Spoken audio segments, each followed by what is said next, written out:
Good evening to all my students. আশা করি তোমরা সকলে ভালো আছো। তোমাদের যে কবিতা ক্যাসুয়ারি না ট্রি, তরু দত্তের লেখা, সেই কবিতাটির ফোর্থ স্ট্যান্জাটা আজকে আমি তোমাদেরকে একটা ছোট্ট ভিডিওর মাধ্যমে বোঝানোর চেষ্টা করছি। তোমরা আশা করি সকলেই সেটার দ্বারা উপকৃত হবে। আমি সরাসরি চলে যাচ্ছি fourth স্ট্যান্জা। Unknown yet well known to the eye of faith, অপরিচিত তবুও যেন বিশ্বাসের চোখে পরিচিত। অর্থাৎ কবি বলতে চাইছেন যে, তার আগের একটু লাইন একটু বলে দিই, যে বেদনাহত গান তিনি শুনছেন সেটা তার কাছে অপরিচিত, যে ল্যান্ডে তিনি আছেন সেটা অপরিচিত, কিন্তু বিশ্বাসের চোখে তার কাছে পরিচিত। Oh I have heard that well far far away in distant land, আমি শুনেছি সেই কান্না বহু দূর দূর থেকে, সেই দূরবর্তী দেশে। বাই ম্যানি এ শেল্টার্ড বে, কোনো সুরক্ষিত উপসাগরের ধারে। অর্থাৎ কবি হয়তোবা বাস করছেন অনেক দূরে, এখন হয়তো তিনি সেখানে অপেক্ষা করছেন এবং সেখানে যখন সেই কান্নাটা তিনি শুনছেন তার কথাই উনি বলছেন। When slumbered in his cave the water raid, যখন জলদৈত্য ঘুমিয়ে থাকে তার গুহায়।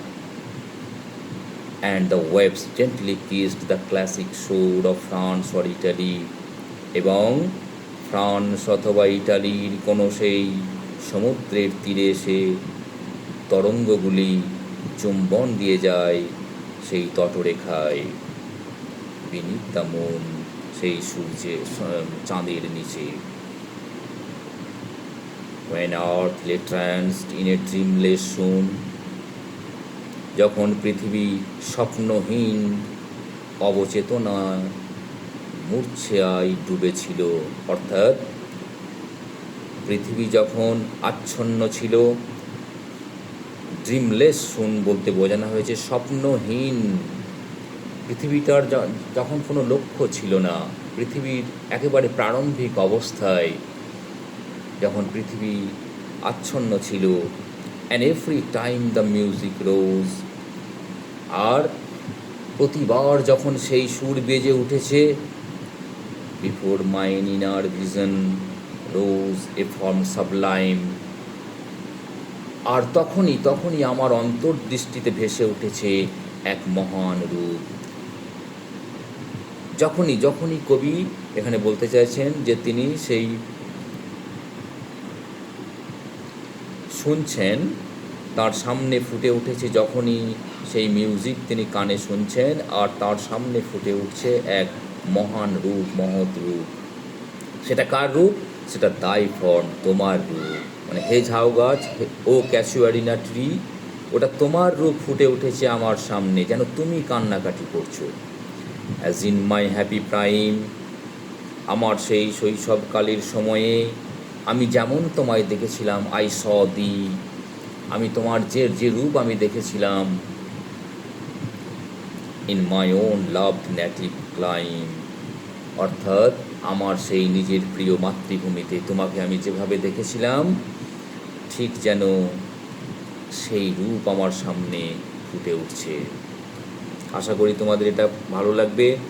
আর আরেকবার আমি বলে দিচ্ছি, যে লাইন ফোর্থ স্ট্যান্ডার্ড আমি পড়ালাম তার মিনিংটা আরেকবার আমি বলে দিচ্ছি। সেই অপরিচিত, আননোন, অপরিচিত, অর্থাৎ কবির কাছে তার সেই ল্যান্ড যেখানে তিনি রয়েছেন অপরিচিত হলেও যেন কত পরিচিত বিশ্বাসের চোখে।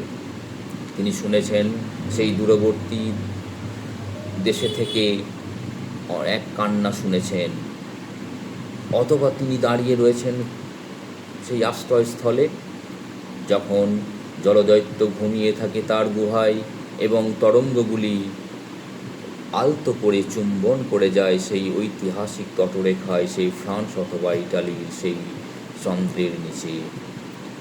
যখন পৃথিবী স্বপ্নহীন অবচেতনায় মূর্ছায় ডুবেছিল, এবং প্রত্যেকটা সময় যখনই তিনি শুনেছেন সেই মিউজিক, সেই সুর, তখনই তার সামনে ফুটে উঠেছে এক মহান রূপ, সেটা ছিল সেই তোমার রূপ ও ক্যাসুয়ারিনা ট্রি। যেভাবে যেমন আমি তোমায় দেখেছিলাম আমার সেই শৈশবকালে, তোমাকে আমি দেখেছিলাম ঠিক আমার সেই জন্মভূমিতে, ঠিক সেই রূপ যেন আমি তোমার দেখতে পাচ্ছি। তোমরা, আশা করি তোমাদের ভালো লাগবে। ভালো থেকো। ধন্যবাদ।